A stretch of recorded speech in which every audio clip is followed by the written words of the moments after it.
What's going on, everybody? Thank you all so much for tuning in to this live stream segment of Mikasa Sukasa.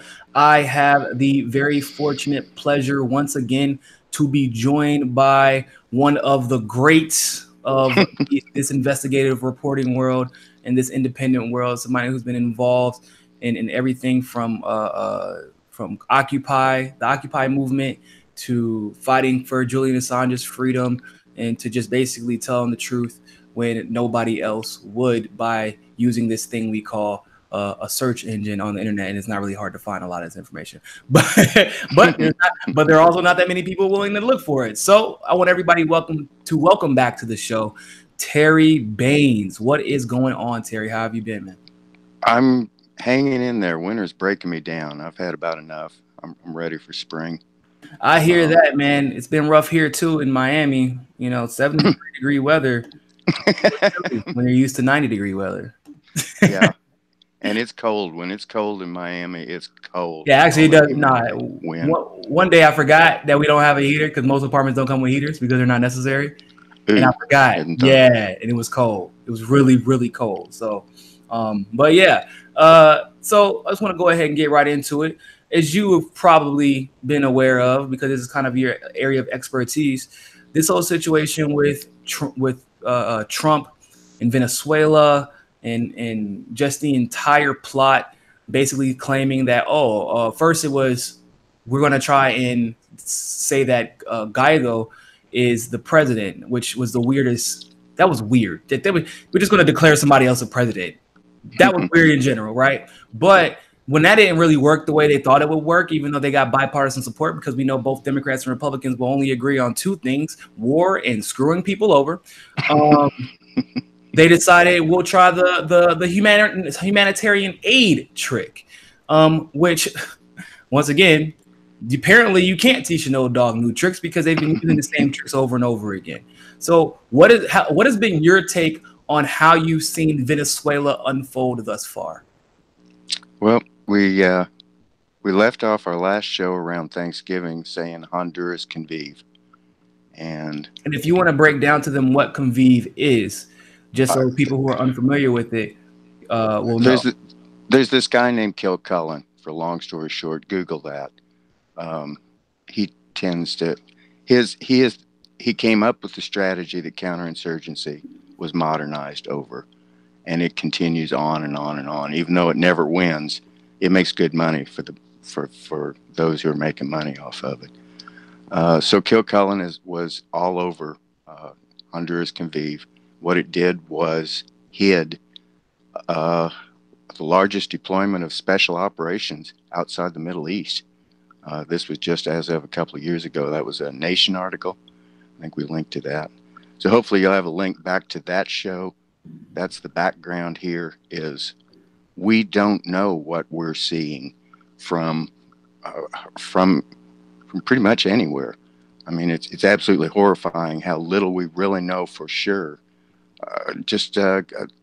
Even our independent reporters like Abby, help me, Abby Martin, Empire Files, they were affected. You'll hear the story that sanctions don't make that big a difference. They worked for Empire Files is out of Telesur, out of Venezuela, so they are not able to pay for their people who they had out in the field. They got up into the middle of a pro-coup crowd and had to flee, and hopefully we'll get a link up on that story. This is backstory, but we don't have we only have what the government is saying, and that's not real solid nowadays. I can't imagine why, Terry. Well, that's Honduras convive. They managed to hide largest special ops deployment outside the Middle East. That's a nice trick, guys. But we got people having to flee it at the border and national emergencies. So I want to go ahead and clarify two things about that. For those of you who don't know, like, what hiding troops looks like, we've been in Trinidad and Tobago doing exercises.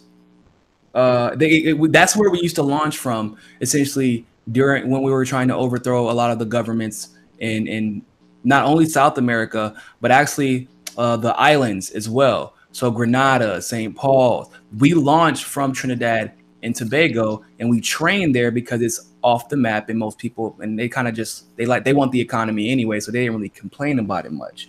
Now, the other thing is that I know that some of you may be thinking, oh, Convive sounds familiar. Because remember how there was this big joke that went around when Trump tweeted out on May 31st, 2017, randomly at 12:08 a.m. Despite the constant negative press, Confifi, right? That was what he posted.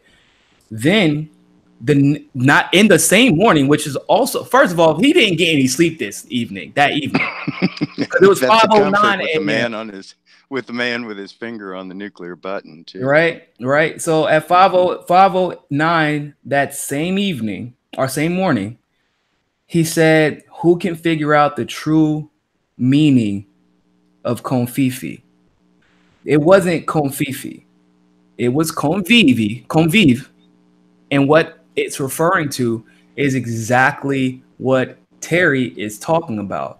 Convive is basically the culmination of all of the misinformation, the disinformation that is used to basically disorient the American public and allow things like Venezuela, Syria, Honduras, El Salvador, Colombia, even, like, that's what allows it. That's what Trump was actually. WikiLeaks.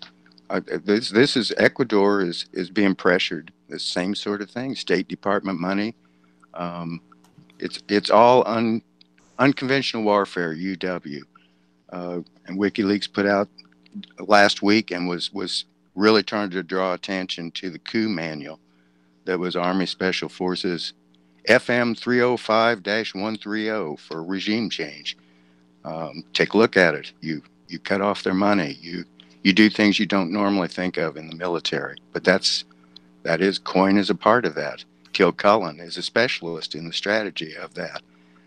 Kilcullen was in Honduras. That's what we see in the nation. We don't have confirmation that he's involved with the OTI.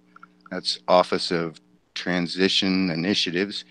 But it's not like they would directly list him even anyway, right? So no, and what we were saying about Confive, and again, the words kind of sound the same. You could see how he might have I mean, Trump misspells things all the time, so like, let's be honest. And by the way, those tweets stopped, and then it just turned into a joke. But it's almost like that's not a good thing to be tweeting if it's a code word. Although it's a code word hidden in plain sight, because that's what they do best. Anyway, was it Malcolm X who used to say, if you don't stand for something, you'll fall for anything? Yeah. And that's what we're running into is even the politicians. I don't think they have the faintest idea what's going on. If we as reporters can't follow it clearly, and how carefully you have to work your way through it, because there'll be disinformation from every different direction. Yep. If you don't stand for something, you'll fall for anything. I think it's important for people to kind of realize that, first of all, our politicians, some of them are actually not smart. I know that's going to sound, no, I'll take that back. Most of them are actually not intelligent human beings. Now, this isn't even an attack against these. These are people who have oftentimes had better resources that could better posture them to be in successful positions. They were willing to say yes to the people that most people would not say yes to. They were willing to play the games that most people don't want to play. And that's how they got in the position that they're in. That doesn't mean they're necessarily a bad person. It doesn't mean that it doesn't mean that they're intentionally trying to get things like Venezuela wrong.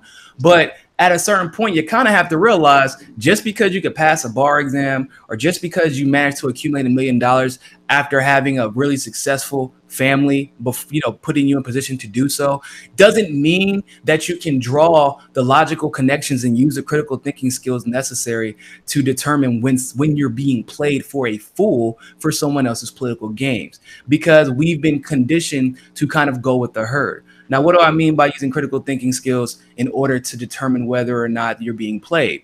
Well, Venezuela looks a lot like Iran. It looks a lot like Syria. It looks a lot like Libya. And those are just a few examples. Now, what do I mean by that? What are they telling you about Venezuela right now? What just happened the other day? The United States got caught trying to send humanitarian aid because you're just so sweet. And which is kind of ironic, which I'm sure Terry would agree with, as Elliot Abrams is getting interviewed by Ilhan Omar about all the atrocities that he contributed to and how he was, directly aiding the rebels. And it turned out that he was the one who coined that that tactic, sending humanitarian, or one of the ones who coined the sending humanitarian aid to basically give weapons to the rebels that were paying. Now, what might that look like? Well, as of still to this very day, the United States has been the top contributor of foreign aid to Syria since, ironically enough, and I'm sure this is just a coincidence, since the Syrian civil war has begun. As of April 2017, the United States has invested $3.3 billion inside of Syria since 2012. And this is how the article continues. I just want to go ahead and let everybody know this. The United States benefits from foreign aid to Syria in several ways, I'm sure. Giving foreign aid to Syria will help keep Syrians alive while the country's war goes on. That is the what? First of all, just like if you're trying to sell me on a lie, that was like the worst way to do it. They benefit in many ways. It keeps Syrians alive while the war goes on, which is why the Syrian death toll has exponentially increased since we've started giving them aid. So clearly the aid is working, or not. Can we throw in a little historic note here? Go ahead, please. Hit your search engine for NSC 68. That's National Security Council Directive 68. And that was in 1950s policy. We've touched on it before with the Dulles brothers. Yes, we did. All the way back into there. National policy is to fund, goes through the State Department and goes through covert ops. The two brothers used to use it left hand, right hand. So this goes way back, and as far as I know, that National Security Council directive policy has never been rescinded. It was classified. People didn't even know what had happened, and it was attached to almost everything. Economic policy, back again to the FM 305, 130 that WikiLeaks is saying take a look at. Mm-hmm. These all look the same because they're all running the same script. FM 305, 130 is how you fight unconventional warfare. And Coyne is a part of that. Kilcullen helped engineer that. He was in Venezuela for sure, or was involved with the Venezuela convive. Sorry, wrong country. Right. Honduras convive, and we don't know for sure. We don't have whether he's involved with this, but gee, it sure smells the same.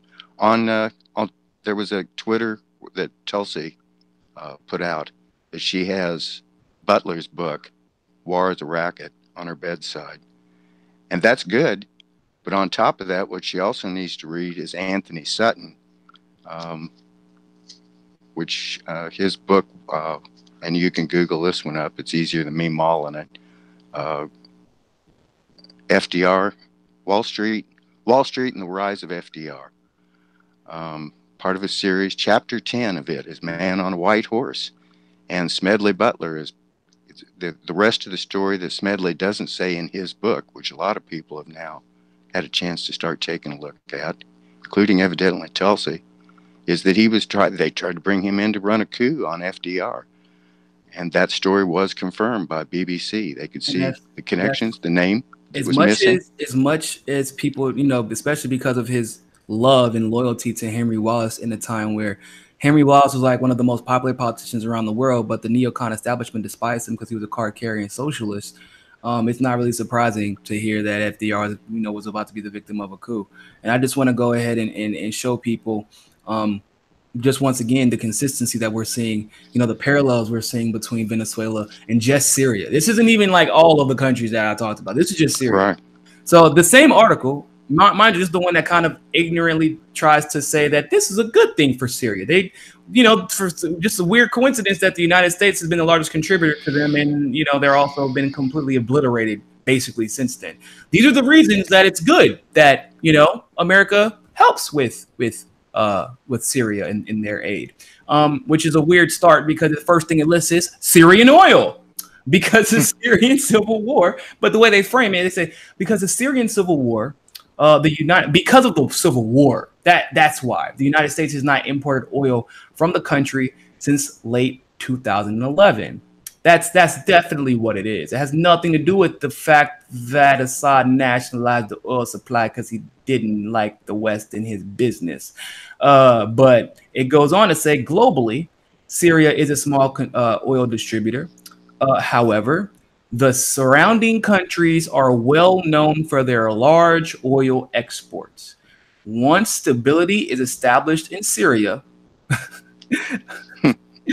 the U.S. will have another oil export option.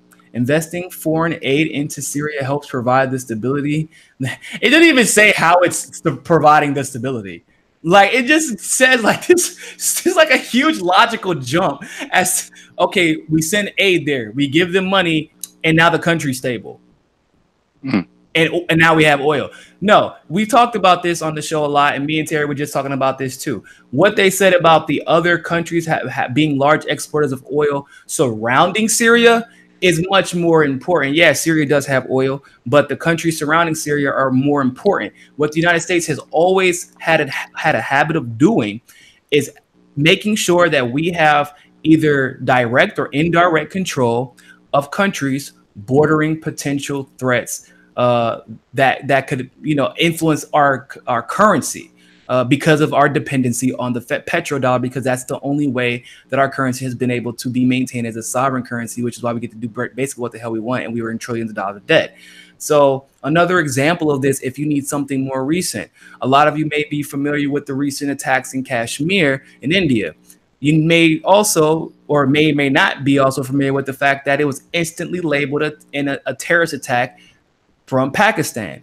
They just said it's a Pakistani attack. Their logic or where they got that information from, I don't know, but it seems to be about as logical as all the other terrorist attacks that have convenient sponsors. What many of you may not know is that we've basically considered Pakistan an ally, and even though they've housed terrorists in the past, it was different because they were housing terrorists for us, silly. So it doesn't really count. But now we've had a little bit beef with Pakistan as of late. In January 2018, Donald Trump tweeted out that Pakistan had been lying to him. And it was a really random and weird tweet that was kind of innocuous at the time because nobody really cared about Pakistan or really had any idea what was going on there. But Trump just says things that are like I don't want to say gems, but he puts stuff out there sometimes a lot. Every time he says something random, pay attention to it. Because it's just him spitting, you know, he's shooting at the hip about something that people shouldn't, you know, as far as the deep state is concerned, that they don't want people to know about. And he's too stupid sometimes to realize that he's being played as a pawn. And so he just tweets something out, assuming that it will garner popular opinion. So as of July 2018, we have been, there's been a debate within the Trump administration to finally put Pakistan on the terrorist sponsor or state-sponsored terrorism list. Now that list is a pretty short one thus far, and it's Syria, Iran, and was Libya. Now, guess what country Pakistan borders? I don't know, a lot of y'all not geography specialists, so I'll just go ahead and answer it for you. It's Iran. It's Iran. What countries have we been going after basically for the last 2.5 years, diligently and consistently? A lot of these articles have been being dropped where people just kind of brush them off. Hints have been being put out, right? With Venezuela's diplomats being put on the Muslim ban list and nobody paid attention to it. When these tweets about Pakistan. And so if you haven't been paying attention to the tweets about Pakistan, then the attack in Kashmir seems really random. Yeah, there's been a lot of hate that has gone on between Pakistan and India because of the dynamics of the Muslim versus the Hindu cultures. But also, there have never been like a serious terrorist attack like that from Pakistan, at least not in recent history. That wasn't common because India and Pakistan were both our allies. Now, once again, ironically enough, once we stop considering you our ally, and we need a convenient reason to overthrow your government, all of a sudden terrorist attacks start flying. And we can now delegitimize your government. So, and oftentimes that looks like what we're seeing right now: Pakistan bordering Venezuela, Honduras, and Honduras, Panama, and what am I forgetting? El Salvador, all being coast countries where you can literally just take over that airspace if you have control of those governments and sea, and just sail your butt right over across the street to Venezuela and their entire oil supply, and you can invade Venezuela if you have to from those countries.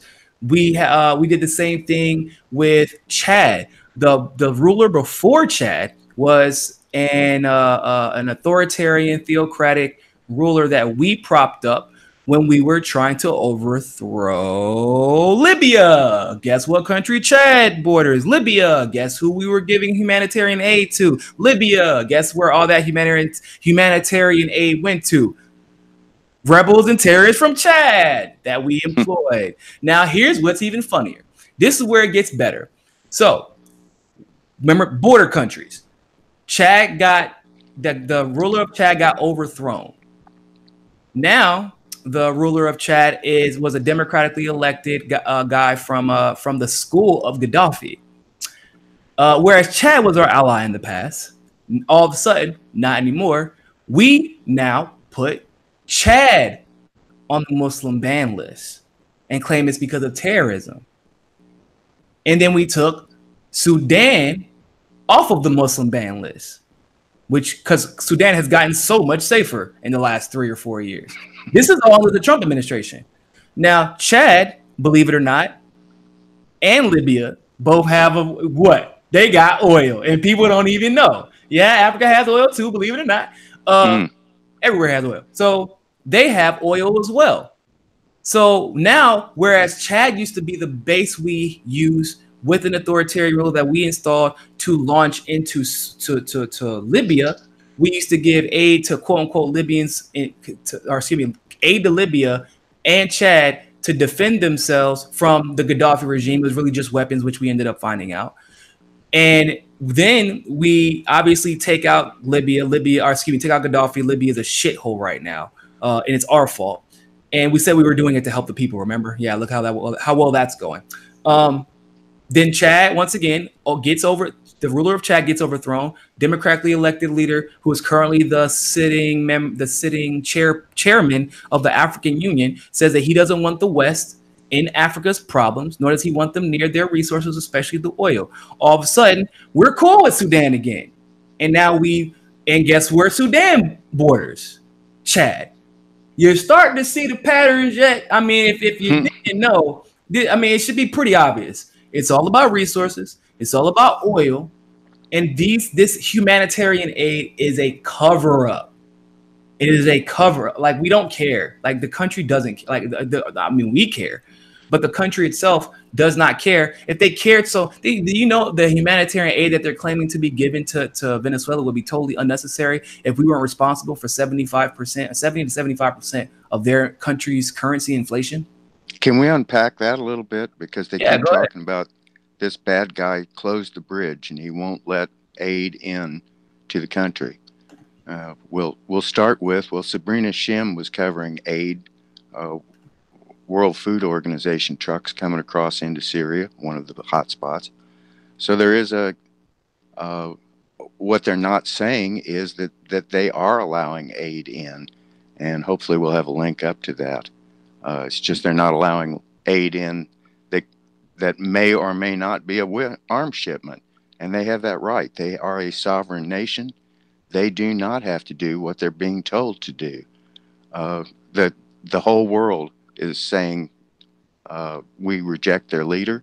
Well, that turned out to be about less than 24%, 25%. Yeah, it's not many. It's just the United States allies. We don't know what's going on. everyone, starting with people who are policymakers, we don't know. We really have to take a good, close look, all of us, at what we're seeing. One of the, again, probably just another coincidence, but while the last week, while you were talking about the Senate testimony, congressional testimony, one that wasn't really covered was Barr as Attorney General, who enabled the pardon of Elliott Abrams, who's now in charge of the policy in Venezuela, the Christmas pardons. And then we've got Bloody Gina, head of the CIA. All of these names have come back to haunt us because we're not following international law. They should be in the dock, not national heroes. Yeah. Elliott Abrams, once again, this guy is the same one because Ilhan Omar, speaking of that testimony, which, by the way, you know how everybody makes a big, she wasn't professional, she wasn't nice. Fuck that guy. When she started off that she's like, I don't know, like, didn't say anything else. I don't even know why we should believe anything you have to say. Like, yes, and that was great. And that was like, well, I haven't been able to ask. No, that wasn't a question. He got mad. Yeah, he got pissed. How dare you? Because he's used to being coddled. That's how these things usually go.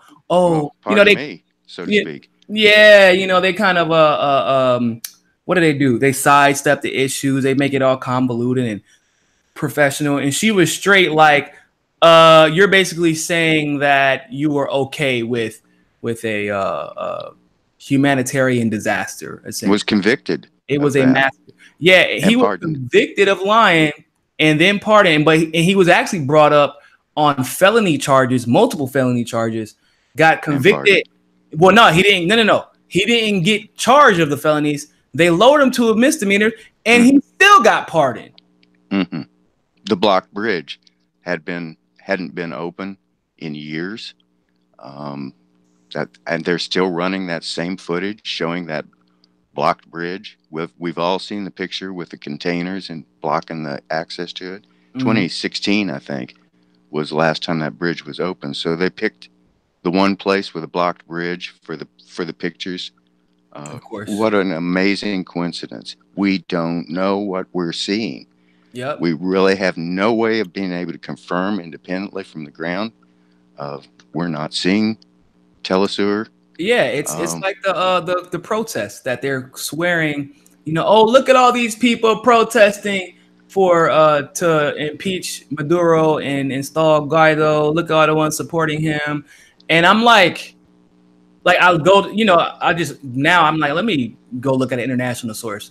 The same picture. Guess what the article says? All these people are protesting imperialism. They're in support of Maduro, and they don't want Guaido, which is why he didn't even come close to winning, and nobody knows really who he is or who. Like, they're not silly. They're not like, the people may not be super educated on what's going on in their politics for whatever reason, but they do know when they're being played. They do know when they're being used, and they do know when their voices are being co-opted for a message that they didn't approve. It's the same thing happened in Brazil, actually, with that impeachment that ultimately ended up resulting in a right-wing fascist to take over. So, and that was America's operation as well. We have a really bad habit of overthrowing Brazilian governments, and people don't even realize that. So, you're right. Back to Ecuador, there was a change in government, and suddenly they're trying to renege on Assange's international right to sanctuary. Yeah, it's a good way to change policy. Yeah, on the short term, but it never works on the long term. Like you're saying, the people that are there know. It's just the people who are removed from the problem are having more trouble seeing it.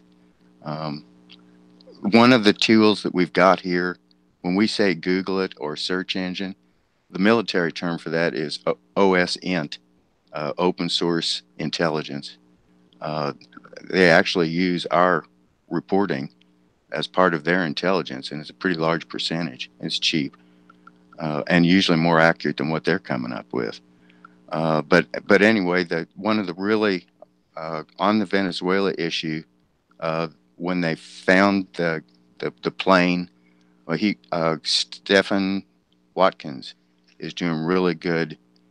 Don't believe what I'm saying. Look at the source yourself, and that's also open source intelligence. And he's using ship tracking.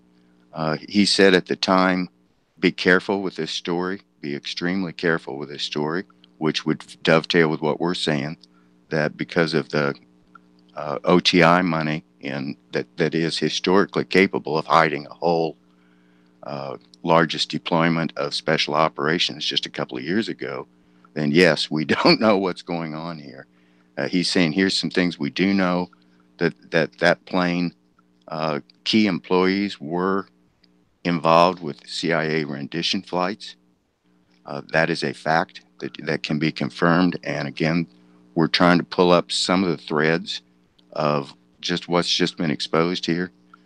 The company denies any wrongdoing, but it's a fact that those 21 air flights stopped as soon as they had to talk to a reporter from the Miami Herald, and no confirmation.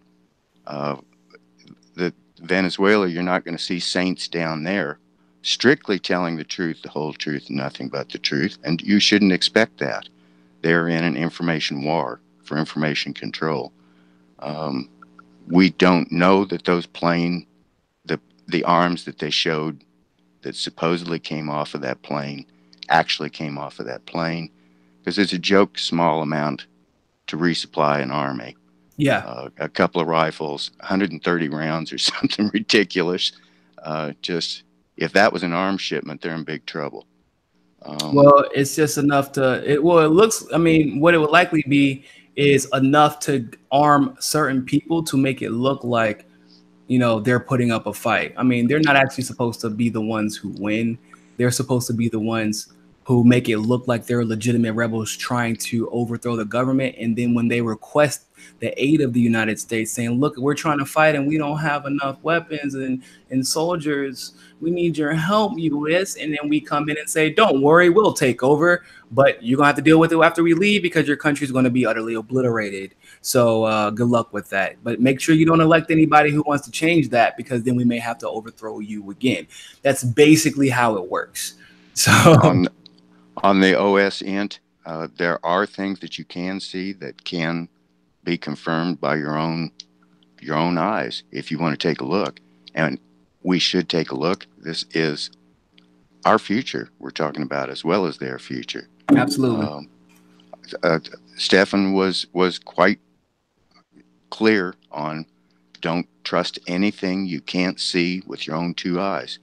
And he was looking at because of all of the psychological warfare that the head of Venezuela is starving his own people rather than take aid, which is wrong. Which is also not true, by the way. Yes, and then on top of that, they're trying to portray a love boat coming out with a shipment of containers with supposed to be supplies in it. He's saying take that with a grain of salt, because the ship doesn't seem to have changed its weight to mount to anything. If it offloaded anything, it must have taken place when we aren't looking. Again, we shouldn't be expecting the truth, the whole truth, and nothing but military from both sides. So be careful with what you're looking at, Tulsi. On top of reading Butler's book from 70 years ago, take a look at the end of the story. And BBC did find connections to confirm what Anthony Sutton is saying. And the guy that tried to run that coup, Prescott Bush. All right. So basically what to gather from this entire situation is that misinformation, disinformation is real. And so the best way to go forward is to obviously do your own research and look for patterns. Look for patterns. And if all else fails, the moment that we say we're going somewhere because we care about the people, assume that's a lie. That's basically the best way to go about that. You just assume it's a lie and then research from that point. and stand for something, like Malcolm X said. And what do we stand for? We stand for that country's right to be a sovereign nation, the same as we have a right to be a sovereign nation. Yeah, we don't get to choose their leader. Yep, and they didn't get to choose ours. Our elections were rigged. The entire world watched as our elections were openly rigged. There was reports everywhere. The primary was obviously rigged, but they know that our country's rigged against our independent candidates. They're not. And you know that with your own two eyes, because you're still in the middle of that court trial, aren't you? Yeah, still, I'm still involved. That's again back to, well, they may be saying one thing, but you know darn good and well, that ain't right. Exactly. So see for yourself, stand for something, figure out, more important than anything else when you're dealing with all of these smoke and mirror games, what do you stand for? And it's time we all start thinking about that. Absolutely. Before you just fire from the hip here. Gee, it's a great idea. Get rid of that guy in charge of Venezuela. Better think about that. It doesn't. Why do you think that? Is what you got to come back to. What happens next is another question. Yes. How do the people how to benefit or not benefit from what's going on? And once again, that's history. Look at the patterns, and you would have your answer right there. So with that being said, that's a good place for us to stop. Thank you all so much for tuning into this live stream segment of Mikasa Sukasa. Once again, thank you, Terry. Make sure y'all follow him on Twitter at TWBaines, and it's BAINS or BAINES? TWBAINUS at MSN.com. AINUS. Gotcha. No, I'm talking about for Twitter. Oh, I'm sorry. At Twitter too. Because I forget things. That's an old email right there, man. You've been having that since I was in middle school. Oh man, I've got the number from CompuServe.com keeps banging around in my head. I feel like a number. I'm not a number. So follow him on Twitter, TWBaines, and check out some of the stuff that he puts out. Great. He puts out great information daily, retweets great stuff as well. Make sure you subscribe if this is your first time watching, but more than anything else, always remember, find your balance. Peace.